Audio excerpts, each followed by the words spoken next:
The signal finds Cael before his eyes open. It cuts through sleep like a blade through water, a frequency that doesn't belong to any channel he's ever tuned. It tastes like ozone and old starlight, buzzing behind his teeth, threading through the marrow of his ribs. He sits up in the dark of the safe house, heart slamming, and for 3 full seconds he cannot remember where he is. Then it comes, not the signal, something older. A voice like a cathedral collapsing in slow motion, like tectonic plates grinding syllables into being. It fills the inside of his skull without ever touching the air. They have your resonance, young one. The Sovereign's hounds parsed it from the wreckage at Spire 9. You are no longer a rumor to them. You are a coordinate. Cael's fingers curl into the threadbare blanket. His storm-gray eyes catch the faintest light bleeding through the blast shutters, and he whispers the only name that matters. Yiratine. The dragon does not answer again. The silence that follows is worse than any warning.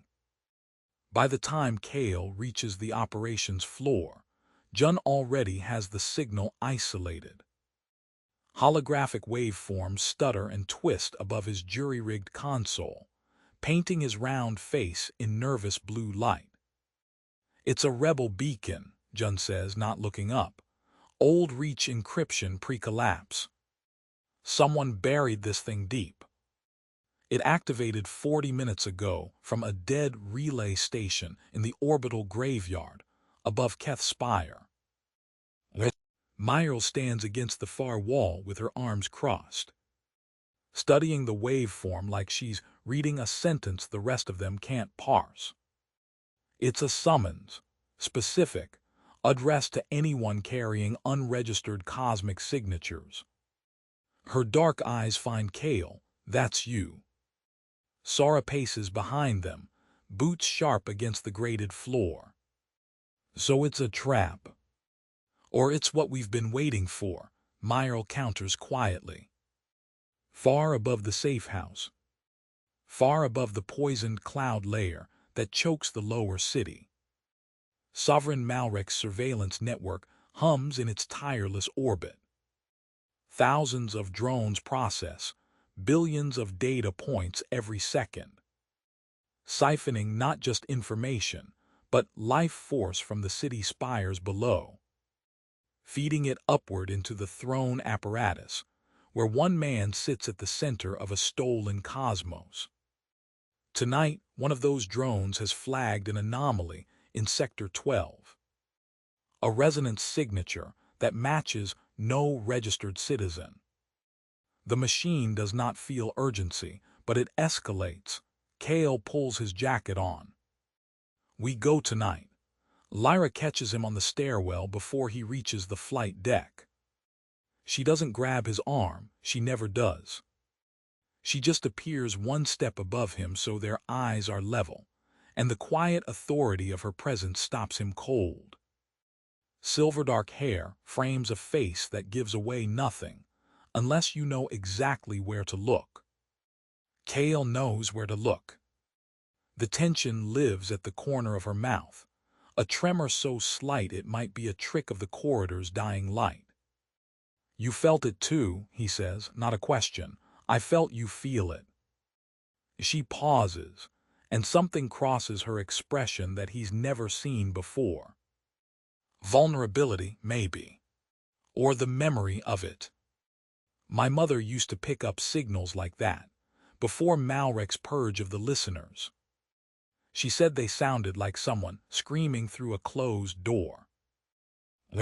The air between them tightens.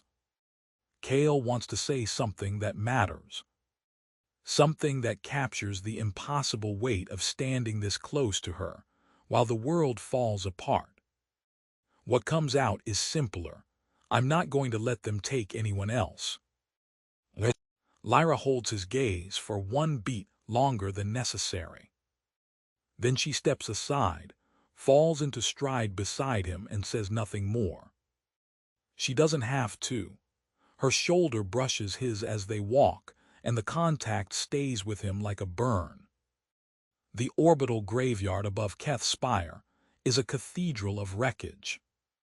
Shattered station hulls drift in slow rotation, their ancient alloys catching starlight and throwing it back in fractured rainbows. Cael rides the thermal currents on Iritine's back, legs locked against scales that shimmer between deep violet and living gold. The dragon's wingspan is enormous, each beat displacing debris clouds and sending dead satellites tumbling. "Stay low against my spine," Iritine commands. Their tracking arrays cannot distinguish my signature from the wreckage if I remain passive. Behind them, Lyra flies with Salith, a smaller dragon whose scales burn copper bright, quick and precise where Iritine is vast and ancient. Jun clings to a modified skiff, tethered magnetically to Salith's dorsal ridge, his fingers dancing across a handheld console. 2 drone clusters ahead, Jun calls through the comm. Patrol pattern. 30-second gap between sweeps. "Take it," Myrle's voice crackles from the safe house below. Iritine dives. The world becomes velocity, a rushing corridor of twisted metal and frozen atmosphere. Cael presses his face against the dragon's neck and feels cosmic energy surge involuntarily through his palms. Raw and electric, reacting to adrenaline like it always does. Blue-white sparks scatter from his fingers and skitter across Iritine's scales. "Control it," the dragon warns, "or you will light us up like a beacon for every hunter in orbit." Cael grits his teeth and forces the energy inward. It fights him. It always fights him. They slip between the drone sweeps with seconds to spare, plunging into the hollow gut of a dead relay station. The interior is vast and dark, and humming with residual power. Somewhere in the deep center, a green light pulses, the signal source. Sora's voice cuts through the comm from her lookout position. "You've got 4 minutes before the next sweep. Whatever you're doing, do it now." Lyra drops from Salith's back, lands soundlessly, and draws her sidearm in one fluid motion. She glances at Cael. He nods. They move together into the dark. The source of the signal isn't a device. It's a dragon. She lies coiled in the station's reactor cradle, scales so dim they're nearly black, threaded with fading veins of amber light. She is ancient beyond anything Cael has encountered, older perhaps than Iritine, and she is dying. Cables pierce her body at 7 points, Imperial tech fused directly into her nervous system, siphoning her energy upward through conduits that Cael can now see running through the station's walls like infected veins. Iritine's voice fills his mind, and for the first time the great dragon sounds shaken. "Velnorath, she was the keeper of the deep signal. We believed her dead for 200 years." The dying dragon's eye opens. It is vast and gold and full of something that transcends pain. Her telepathic voice reaches all of them simultaneously, fragile as ash. The Sovereign does not merely steal energy. He is building a weapon. A device that will silence every dragon in existence. He calls it the Void Chorus. And it is nearly complete. Velnorath's eye dims.